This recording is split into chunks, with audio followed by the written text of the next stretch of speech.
সরকারি অফিসে হয়রানির এমন এক চিত্র আবারও সামনে এসেছে, যা সামাজিক যোগাযোগ মাধ্যমে ব্যাপক আলোচনা সৃষ্টি করেছে।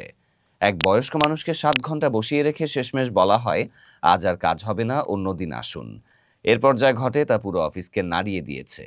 ফুটেজে দেখা যায় ক্ষুব্ধ ওই প্রবীণ ব্যক্তি রাগে অফিসের মাঝখানে গিয়ে একটি মনিটর মাটিতে ফেলে দেন। পেছনে থাকা কর্মচারীরা হতভম্ব হয়ে তাকিয়ে আছেন। শোনা যাচ্ছে ওই ব্যক্তি বলতে থাকেন, 2 মিনিট কাজের জন্য 7 ঘন্টা বসিয়ে রাখেন। ঘটনাটি সামাজিক যোগাযোগ মাধ্যমে ছড়িয়ে পড়তে শুরু হয় তীব্র আলোচনা। কেউ বলছেন চাচা ভালোই করেছেন, এমন অবহেলার প্রতিবাদ দরকার। আবার কেউ বলছেন রাগ করা ঠিক নয়, সরকারি সম্পদ নষ্ট করা অপরাধ। কিন্তু ঘটনাটি মনে করিয়ে দেয় সরকারি অফিসে সাধারণ মানুষ কতটা হয়রানির শিকার, তা আবারও স্পষ্ট হয়েছে। সাধারণ মানুষের অভিযোগ, এসব অফিসে তাদের সময়, মান সম্মান কিংবা কষ্টের কোনো মূল্য নেই। 2 মিনিটের কাজ করতে ঘন্টার পর ঘন্টা ঘুরতে হয়, তবুও মেলে না সমাধান।